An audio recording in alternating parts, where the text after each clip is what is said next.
시편 36편입니다.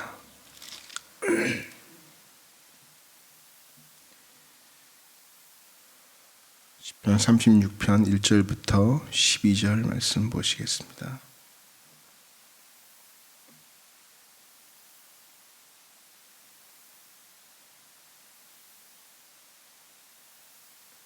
(1절부터) 12절입니다. 교독합니다. 악인의 죄가 그의 마음속으로 이르기를 그의 눈에는 하나님을 두려워하는 빛이 없다 하니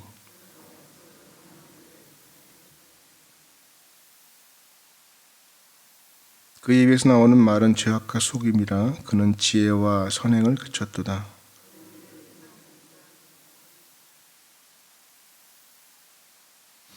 여호와의 주의 인자하심이 하늘에 있고 주의 진실하심이 공중에 사무쳤으며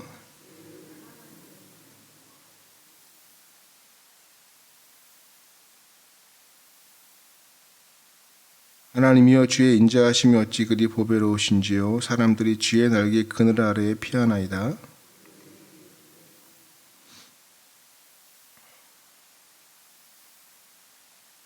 진실로 생명의 원천이 주께 있사오니 주의 빛 안에서 우리가 빛을 보리이다.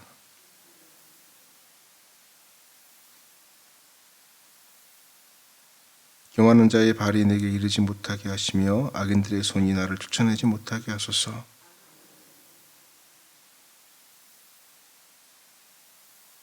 아멘. 신용카드 가입자에게 주는 혜택이 있는 안내문을 받아볼 때가 있습니다. 놀이동산 할인도 해주고 영화관 할인도 해주고 외식업체도 정해진 비율로 할인해주고 그런 안내를 읽습니다. 그냥 해주진 않죠. 카드사에 납부하는 연회비가 높아지면 높아질수록 혜택을 많이 주게 됩니다. 사람들은 혜택을 많이 받으면 받을수록 자신의 존재에 대한 자부심을 가지게 되죠. 그런 생각을 합니다. 카드를 발급하는 회사도 회원들에게 혜택을 주고 카드를 가진 사람들에게 멤버십을 강조하는데 하물며 하나님의 자녀가 가지는 혜택, 하나님의 자녀가 받는 복을 말해서 무엇하겠습니까? 많은 사람들은 하나님의 자녀가 누리는 복을 사모합니다. 어떤 이는 물질의 복을 사모합니다. 어떤 이는 건강의 복을, 어떤 이는 자녀가 잘 되는 복을 사모하죠. 물론 이런 복들도 하나님의 자녀들에게 주시는 특권이라 말할 수 있습니다. 그러나 이것보다 더 중요한 특권이 있습니다. 그것은 하나님 자녀됨의 원천적인 근원적인 특권입니다. 이것은 어떤 물질로 묘사할 수 없는 영적이고 또 삶의 자연적인 특권이라 말할 수 있습니다. 오늘 우리가 읽은 이 시편에서 다윗은 하나님의 자녀로서 누리는 복의 원천을 노래하고 있습니다. 복 자체가 하나님이기 때문에 하나님과 함께 거하고 하나님과 함께 살아가다 보면 자연스럽게 따라오는 하나님의 자녀됨의 특권을 노래하고 있다는 것입니다. 7절 말씀 보니까 하나님이여 주의 인자하심이 어찌 그리 보배로우신지요. 사람들이 주의 날개 그늘 아래에 피하나이다. 그랬습니다. 하나님의 자녀가 되면 피할 곳을 얻게 됩니다. 그것은 바로 하나님의 날개 그늘, 즉 주의 날개 그늘 아래입니다. 우리가 하는 일이 모두 잘 되지는 않습니다. 근데 잘 될 때는 피할 곳이 필요치 않습니다. 세상에 겁날 것이 없기 때문에. 근데 마치 독수리가 날개침이 올라갈 것 같이 모든 것이 잘 되고 걱정할 때는 피할 곳을 찾지 않습니다. 하지만 모든 게 다 잘 되진 않거든요. 인생이 올라가는 일만 있지 않습니다.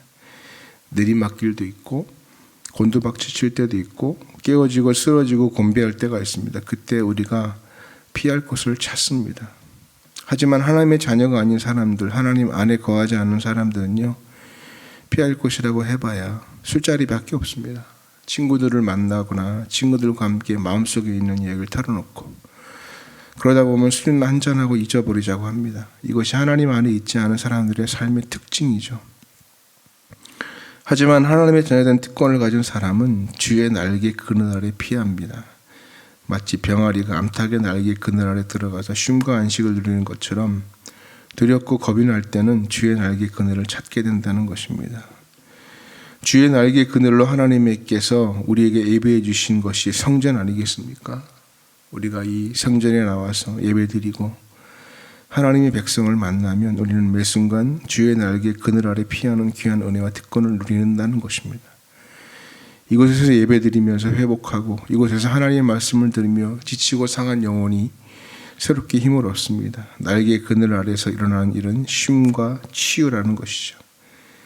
세상에 줄 수 없는 쉼이 주의 날개 그늘 아래에서 주어지고 세상에서 많은 상처를 받고 힘들고 어려워 피투성이가 되고 되돌아와도 주님의 날개 그늘 아래 들어가면 언제 그랬느냐는 듯이 회복하고 깨끗하게 새살이 돋아서 다시 세상으로 나갈 수 있다는 것입니다. 그러므로 우리는 하나님의 자녀된 자의 특권으로서 주의 날개 그늘 아래서 쉼을 누리고 회복을 얻는다는 것입니다. 두 번째 하나님의 자녀로서 누리는 복이 뭘까? 8절 말씀을 보니까 그들이 주의 집에 있는 살찐 것으로 풍족할 것이라. 주께서 주의 복락의 강물을 마시게 하시리이다. 주의 복락의 강물을 마시는 것, 이것이 바로 또 다른 특권입니다. 흐르는 강물은 똑같은 강물이 아니죠. 우리가 강을 볼 때 그 강은 한 번 흘러온 강물은 하루를 흘러가서 바다로 가지 않습니까? 새로운 강물이 매일같이 똑같이 자리를 지나가는 것입니다. 우리는 같은 강물에 두 번 발을 담글 수가 없다는 것입니다. 그래서 우리가 하나님의 자녀가 돼서 주의 복락의 강물을 마시게 된다는 말은 매일같이 주시는 은혜가 새롭고 다르다는 뜻을 갖습니다.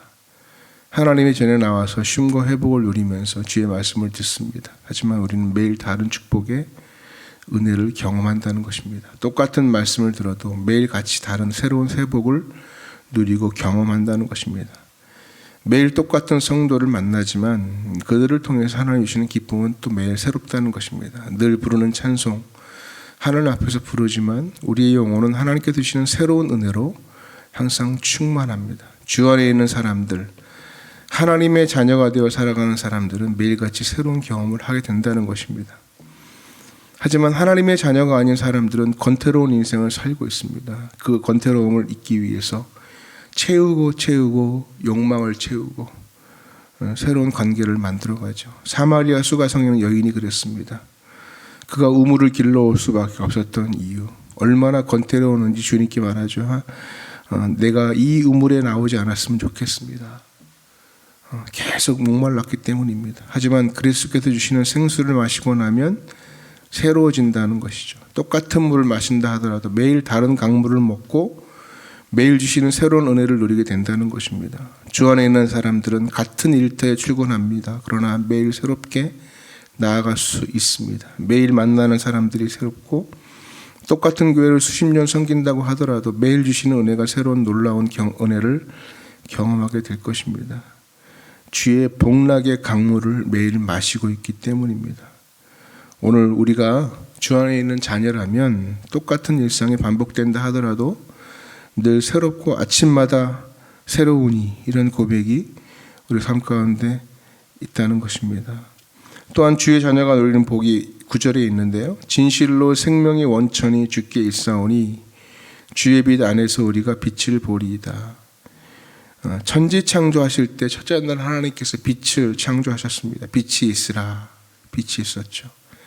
또 넷째 날 보니까 하늘에 1월 성신을 만드셨죠. 세상에 믿지 않는 사람들, 하나님의 자녀가 아닌 사람들도 해와 달, 별, 이 광명 바라보죠.